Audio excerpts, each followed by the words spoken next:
आज के इस क्लास में हम लोग 100 अंक हिंदी के काव्य खंड के चैप्टर संख्या 7 जिसका नाम है पुत्र वियोग। पुत्र वियोग शीर्षक कविता पर चर्चा करेंगे। पुत्र वियोग शीर्षक कविता जिसके लेखक सुभद्रा कुमारी चौहान है और सुभद्रा कुमारी चौहान ने इस कविता को मुकुल कौन किताब से लिया है? मुकुल शीर्षक कविता से लिया है। और मुकुल जो है वह शोक गीत है। मुकुल क्या था? शोक गीत है।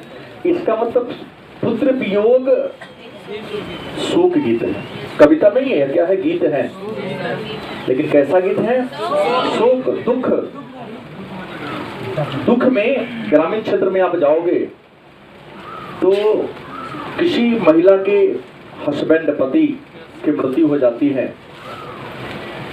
या किसी माँ के शिशु बच्चे मर जाते हैं तो कैसे भूमि पर लूट लूट कर, उसके शरीर पर लूट लूट कर विकल होकर उसके नाम को रखकर अलग अलग प्रकार के उपमा देकर लगता है कि गीत दुख में गीत गा रही है और अश्रु की धारा प्रवाहित होती रहती है। कौन देखेगा, कौन खिलाएगा, हम किसके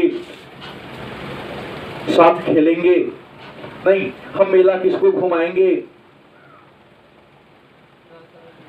तरह तरह का उदाहरण देकर एक माँ रोती रहती है। तो ऐसे ही सुभद्रा कुमारी चौहान ने एक शोक भरा गीत लिखा और उस गीत को जिस किताब में लिखा उस किताब का नाम है मुकुल। इसी मुकुल पुस्तक से जो काव्य है, क्या है? काव्य है मुकुल। इसे मुकुल काव्य से सुभद्रा कुमारी चौहान ने एक गीत आपके सिलेबस में डाला है। नाम है पुत्र वियोग।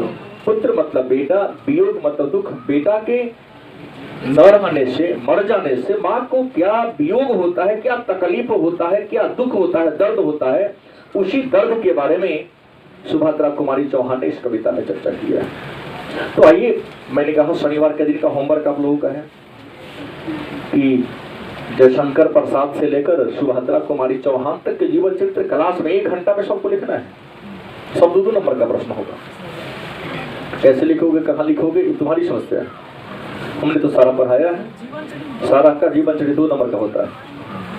तो सुभद्रा कुमारी चौहान के जीवन चरित्र को जान ले, इनके उपलब्धि को जान ले। तो सुभद्रा कुमारी चौहान, इनका जन्म 16 अगस्त 1904 ईस्वी को उत्तर प्रदेश के इलाहाबाद जिला के निहालपुर नामक गांव में हुआ। 16 अगस्त 1904 ईस्वी को उत्तर प्रदेश के इलाहाबाद जिला के निहालपुर नामक गांव में सुभद्रा कुमारी चौहान का जन्म हुआ था।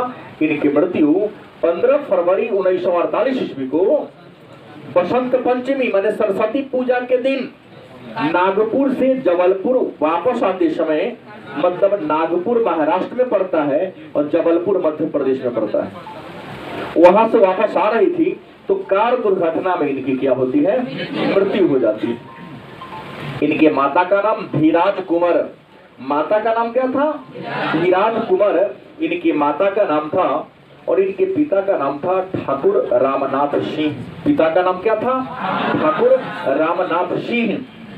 इनका विवाह 1919 ईस्वी में ठाकुर लक्ष्मण सिंह चौहान के साथ हुआ था। यह भी कवि थे।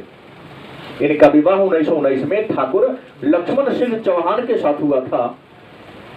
एक विशेष बात जान लो, यह मध्य प्रदेश की विधायिका भी रही, एमएलए। यह मध्य प्रदेश से क्या रही? एमएलए चयनित हुई थी। और यह छायावादी युग के कवि हैं। किस युग के कवि हैं? छायावादी युग के कवि हैं। इनका आधुनिक काल के कवि हैं। युग पूछेगा तो छायावाद, काल पूछेगा तो आधुनिक काल के कवि है। प्रमुख रचना में मुकुल और त्रिधरा कविता है। मुकुल और कविता क्या है?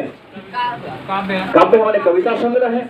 और बिखरे मोती और सभा के खेल कहानी संग्रह है। मुकुल और तेधरा काव्य संग्रह है, बिखरे मोती और सभा के खेल कहानी संग्रह है।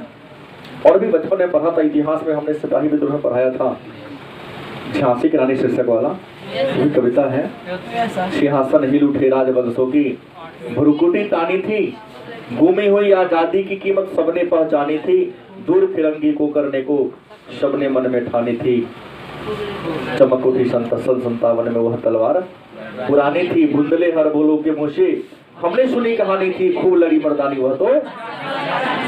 इस ओजपूर्ण कविता के लेखक भी सुभद्रा कुमारी चौहान ही है। शीर्षक था झांसी की रानी। 1930 में मुकुल के लिए, मुकुल जो शोक गीत है, हिंदी साहित्य के क्षेत्र में दिए जाने वाला पुरस्कार सेक्सोरिया पुरस्कार, 1930 ईस्वी में सुभद्रा कुमारी चौहान को मुकुल के लिए सेक्सोरिया पुरस्कार से सम्मानित किया गया।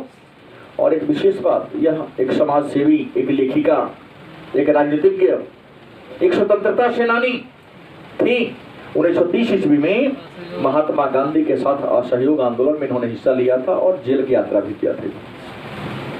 बस समझ गए। उम्मीद है इन सारे बातों को यदि पन्ना पर समेट लिया जाए, 2 नंबर तो गारंटी है, मिलना ही मिलना है।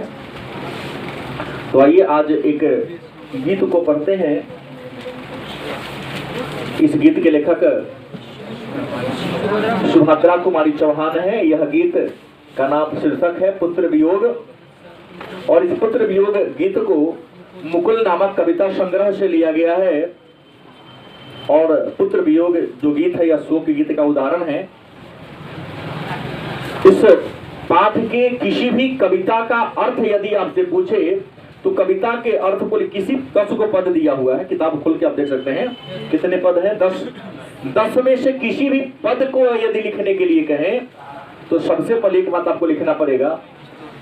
क्या लिखोगे कि प्रस्तुत पंक्ति हमारे हिंदी साहित्य के पाठ्य पुस्तक के काव्य खंड के पुत्र वियोग शीर्षक पाठ से लिया गया है, जिसके लेखक सुभद्रा कुमारी चौहान है। सुभद्रा कुमारी चौहान इस पद में लिखती हैं या कहती हैं। अब क्या कहती है तो पद पढ़ेंगे तो समझ में आएगा। शुरू करें। आसान है, थोड़ा सा देखेंगे अपने पुस्तक पर। आज दिशाएं भी हंसती हैं, है उल्लास विश्व पर छाया, मेरा खोया हुआ खिलौना अब तक मेरे पास ना आया। गौर से समझ में, अर्थ इसमें लिखा हुआ है, मेरे लिए कोई एक्स्ट्रा इसमें नहीं है।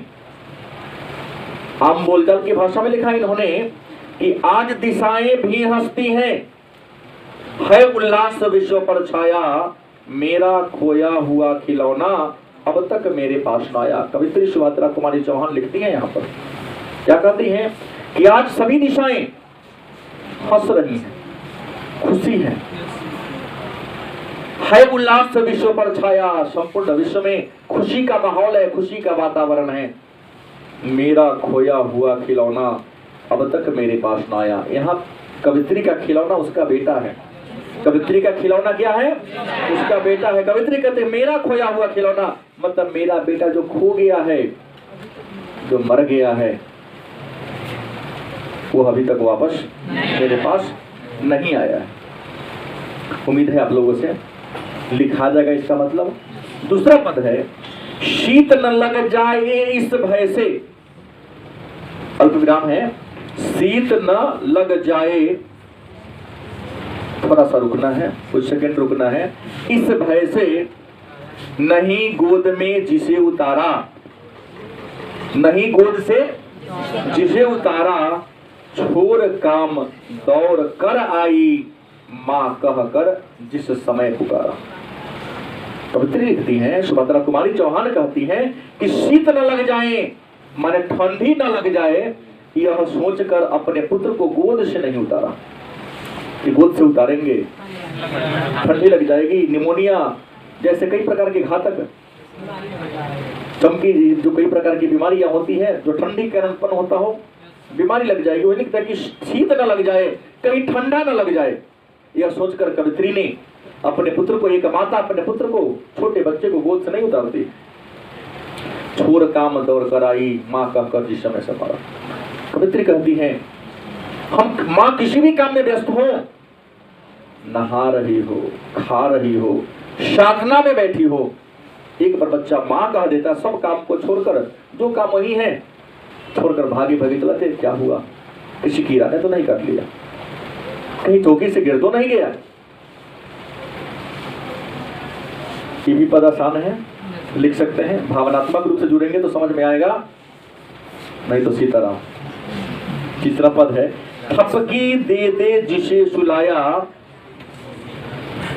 थपकी दे दे। माँ क्या करती है, अपने पुत्र को नहीं छोटा होता है सोने के लिए गन्ना पर रख लेगी, अब सो जा, नहीं होता है सो जा मुन्ना सो जा, ऐसे ऐसे गोद में झुलाती रहती है कि लगेगा कि माँ झुलुआ झुला रही है।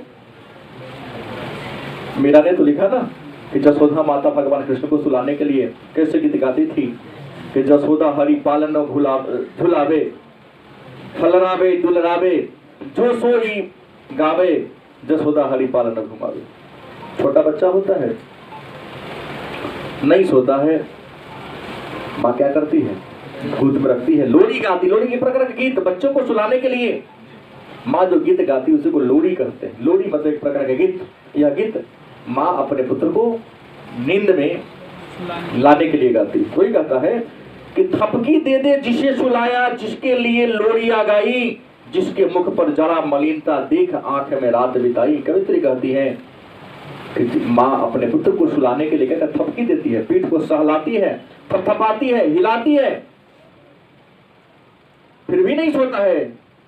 अल्लाह को सुलाने के लिए अपने पुत्र को लोरी मतलब गीत गाती है, और चेहरा पर जरा सी मलिनता आ जाती, उदासी देख लेती है। रात भर भले ही 4 रात से जगी ही क्यों ना हो, बिछौना पर बैठी रहेगी, उसके चेहरा को देखती रहेगी कि सो रहा है कि नहीं सो रहा है। सब अपना कष्ट को भूल जाती है, देखती रहती है। तीसरा पद, चौथा पद है जिसके लिए भूल अपनापन, जिसके लिए मतलब क्या, पुत्र के लिए। यहाँ सब शब्द यहाँ सर्वनाम है, अंग्रेजी आप लोग जानने वाले हैं, प्रोनाउन जिसे कहते हैं। जिसके लिए भूल अपनापन, पत्थर को भी देव बनाया, कहीं नारियल दूध बतासे, कहीं चढ़ाकर शीश नवाया। कवित्री कहती है जिसके लिए भूल अपनापन, एक माँ अपने पुत्र के लिए सबको भूल जाती, अपने आप को भूल जाती। मैं खाई या नहीं खाई, मैं 2 दिन से सोई हूं या नहीं सोई हुई हूं, तबीयत खराब होता है कि फटल कपड़ा पहनले हैं या मैला कपड़ा पहने, कुछ नहीं, जैसे गाड़ी आया तुरंत लेके गोद में बैठ गए, चलो तुमने देखा बाद में खाना पीना होगा, कपड़ा वपड़ा बाद में बदलाएगा। माँ का अपने पुत्र के लिए जो प्रेम होता है, जो लगाव होता है, कवित्री ने उन सारे शब्दों का यहाँ जिक्र किया है कि जिसके लिए भूल अपनापन, पत्थर को भी देव बनाया, कहीं नारियल दूध बतासे, कहीं चढ़ाकर शीश नवाया। एक माँ अपने पुत्र के लिए अपने आप को भूल जाती, पत्थर को भी भगवान मान लेते। पत्थर नहीं, अरे पाप लगेगा, भगवान को नसीब, भगवान है नहीं, पत्थर को क्या बना देती है माँ, हाँ देवता भगवान बना देती है। किसी ने कहा नारियल चढ़ाओ तुम्हारा लल्ला ठीक हो जाएगा, नारियल फोड़ती है। किसी के कहने पर पुत्र को नहीं पिलाओ, अरे भगवान को पिला दो, लल्ला ठीक हो जाएगा, मेरा बेटा स्वस्थ हो जाएगा। तब पत्थर को कभी नारियल का पानी पिलाती, तो कभी दूध पिलाती है, तो कभी 2 किलो 4 किलो 5 किलो बतासा चढ़ाती हैं। और एक ज्यादा नहीं हुआ तो लगे माथा पटकने पीटने, माथ फोड़ के मर जाएंगे अगर मेरा बेटा ठीक नहीं हुआ तो। तुमको सोचना है, अपने रक्त का दान करना शुरू कर दे, ले मेरा खून लो, तुम्हारा मेरा खून पीना है तो वो तो मेरा ही खून है, तू मेरा पी ले, इससे तुमको संतोष मिलेगा। ज्यादा तो भकई मतलब भगवान को बरियाना भी शुरू कर देती है। पुत्र क्या प्रेम है, भगवान गल नहीं, पुत्र से प्रेम है करती है माँ, इसलिए ऐसा करती है। आज का पूजा पाठ संबंध, इतना तो पूजा किए, कहा भगवान मेरे पुत्र को ठीक कर दी, गलत बोल रहा हूँ। वही कहा कि माँ अपने आप को, पुत्र के लिए अपने आप को भूल जाती है, पत्थर को भी भगवान बना देती है, कभी नारियल तो कभी दूध तो कभी बतासा तो कभी तो पूरा पूरा माथा ही पटकना शुरू कर देती है। पांचवा पद है, फिर भी कोई कुछ न कर सका। फिर भी कोई, यहां कोई मतलब भगवान से लिया है। डॉक्टर तो हारिए गए दवाई खिलाते खिलाते। किसी ने कहा दूध चढ़ाया, किसी ने कहा नारियल चढ़ाया, किसी ने कहा तो बतासा चढ़ा दिया। जिसने जो कहा हमने सब देवता कुछ न कुछ दिया, दान दिया, चढ़ाया, वही कहा। फिर भी कोई कुछ न कर सका, छिन ही गया खिलौना मेरा। कवित्री का खिलौना उसका बेटा है। मैं असहाय विवश बैठी ही, रही उठ गया छौना मेरा। यहाँ छौना मतलब पुत्र से लिया है। छौना मतलब पुत्र। कवि का छौना क्या है? उसका बेटा है। कवि कहती हैं कि फिर भी कोई कुछ न कर सका। कवित्री का पुत्र जब मर जाता है तो कोई कुछ नहीं कर सका। उस नारियल, पानी, बतासा, दूध सब बेकार बहा दिए। उसका तो बेटा को खिला रहा था, शायद इम्यूनिटी बढ़ता, कोरोना कुछ नहीं करता शायद।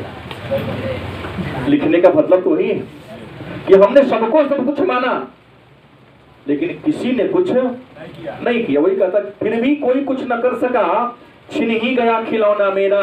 मैं असहाय विवश बैठी ही, रही उठ गया छौना मेरा। मेरा पुत्र जब मर रहा था, तड़प रहा था, तो कोई कुछ नहीं कर सका, उसको बचा नहीं सका।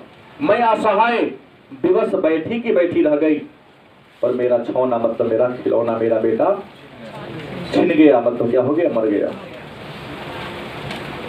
छठा पद है, विकट तड़प रहे हैं विकल प्राण ये, मुझको पल भर शांति नहीं है। वह खोया धन पा न सकूंगी, इसमें कुछ भी भ्रांति नहीं है। तभी क्या लिखती है? तड़प रहे हैं विकल प्राण ये, यह प्राण, यह आत्मा, यह मन। एक माँ, इस बात को समझने के लिए एक माँ के हृदय को समझना होगा। कहता होगा सब सही कुछ बोल रहे हैं, नहीं। ठीक है, माँ सुभद्रा कुमारी चौहान अपने ऊपर जो बीती घटना थी उसके बारे में चर्चा किया, लिखा है इन्होंने। पुत्र का कष्ट क्या होता है, जब पुत्र को कष्ट होता है तो माँ की स्थिति क्या होती है, एक माँ ही बता सकती है। दुख का वर्णन नहीं। अब कहा कि बाप रे बड़ी चोट लग रहा है, बड़ी तक हो रहा है, पर चोट लगा है, अच्छा ठीक हो जाएगा, लेकिन दर्द कितना हो रहा है।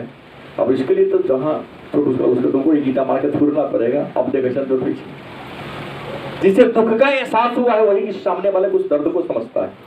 किसी का भी दुख हुआ ही नहीं तो क्या समझेगा दुख क्या होता है? गलत कि सही? वही कहा कि तड़प रहे हैं विकल प्राणी, मुझको पल भर शांति नहीं है। वह खोया धन पा न सकूंगी, इसमें कुछ में भ्रांति नहीं है। कवित्री कहती है, कवित्री की प्राण सुभद्रा कुमारी चौहान का प्राण तड़प रहा है। उसके तड़प का, उसके प्राण के तड़पने का, उसके व्याकुलता का वर्णन नहीं किया जा सकता है। किसी माँ का खिलौना, उसके जिगर का टुकड़ा, उसका पुत्र मर जाए, कितना दर्द होता है, कितना कष्ट होता है। कवित्री का इस बात का वर्णन करना किसी शब्द में, किसी कवि के शब्द में दम नहीं है कि इस बात का क्या कर दे, वर्णन कर दे। वो हाँ दुख है, लेकिन कितना दुख है, कितना तकलीफ है, माँ क्या तड़प रही है। कभी देखेंगे किसी का बच्चे में उसका पुत्र मर गया हो, हुआ लेकिन मर गया, तो अचानक देखती है किसी बच्चा को खेलते हुए तो रोने लगती, काश मेरा भी पुत्र होता। मरने के 20 साल के बाद, 25 साल के बाद जब भी उसको याद आता, अकेले बैठकर कोने में क्या होती, रो लेती। मुझको पल भर थोड़ा भी मुझको शांति नहीं है। वह खोया धन पा न सकूंगी, इसमें कुछ भी भ्रांति नहीं है। लेकिन जो खो गया, जो मर गया, उसको पाना संभव नहीं। कोई हमको झूठो ढांढता जा ठीक हो जाएगा ना, गलत।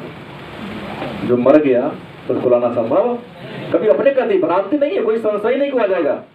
लेकिन लोग ढांढसा केवल दिलाता है, दिलासा दिलाता है आपको। हाँ दिलाना चाहिए, लेकिन कभी स्वयं लिखती है, संभव नहीं लौटाना। 7वां पद है, फिर भी रोता ही रहता है, नहीं मानता है मन मेरा, बड़ा जटिल नीरस लगता है, सोना सोना जीवन मेरा। जिस घर में शिशु ना हो, बच्चे ना हो, अब बच्चा हो नटखट ना हो, तो घरे में का माहौल ही लगता है कि इसमें भूतों का वास है क्या? नहीं। और रही छोटा भाई बनो भतीजा, कर दिया पड़ना।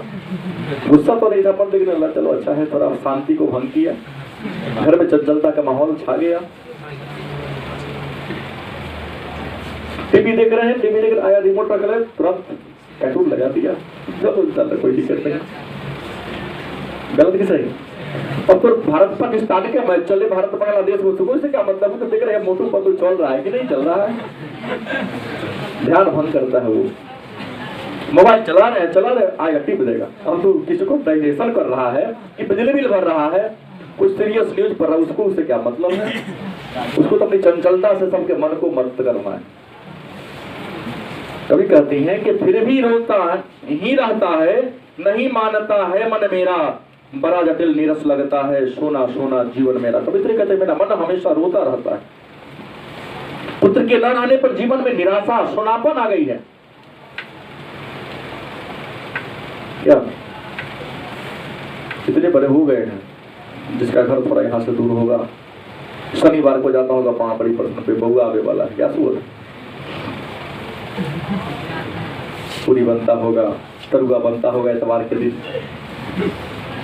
जब चलते हो माता श्री का चरण स्पर्श करते हो तो विदाई तो करती है, आशीर्वाद देते, लेकिन आंख थोड़ा सा नमी आ जाता है। वो जानते हैं कि इसके कल्याण के लिए मैं भेज रहा हूं, नहीं, लेकिन कष्ट होता है कि अलग करने से हृदय का टुकड़ा है ना, चाहे एक हो चाहे 10 हो, इससे क्या मतलब है? तकलीफ होता है, शायद महसूस करने की बात है।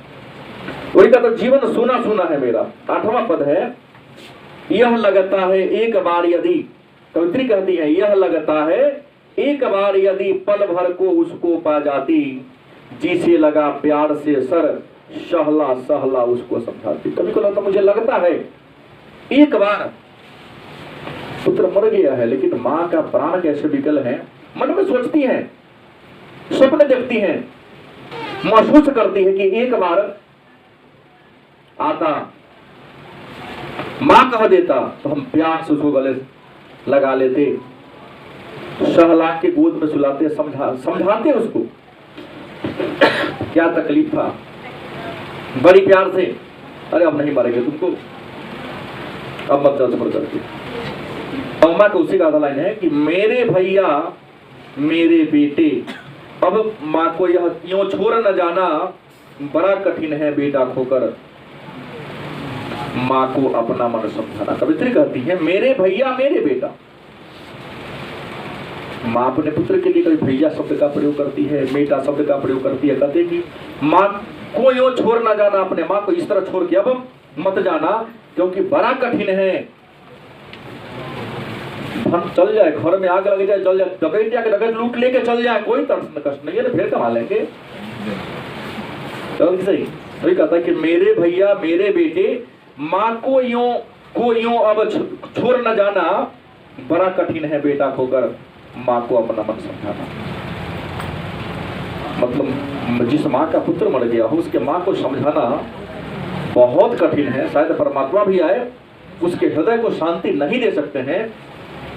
और अंतिम पद है भाई बहन, पूछा गया प्रश्न पद है, 1-2 बार शायद बोर्ड में पूछा गया है कि भाई बहन सब भूल सकते हैं, सब प्रसंग व्याख्या करें। तो जैसे शुरू में बोला उसे लिखना ही पड़ेगा, इसका अर्थ लिखना भाई बहन सब, भाई बहन भूल सकते हैं, पिता भले ही तुम्हें भुलावे, किंतु रात दिन की साथी माँ कैसे अपना मन समझावे। कवित्री कहती है, सुभद्रा कुमारी चौहान कहती है कि यदि किसी माँ का पुत्र मर जाए तो भाई के मर जाने पर भाई 6 महीना साल भर याद आएगा। कतब ये 2 भाई थे तो काम को जल्दी कर लेते, उस समय याद आएगा तो काश मेरा भाई रहता, नहीं तो मेरे तरफ से लाठी लेके आता, आज दोनों भाई कुदाल उठाते, पूरे खेत को कोड़ डालते यहां से। गलत किसा है? खाने के लिए अकेला ठीक लगता है, लेकिन जब भारी काम होता तो हम भी 2-4 भाई होते।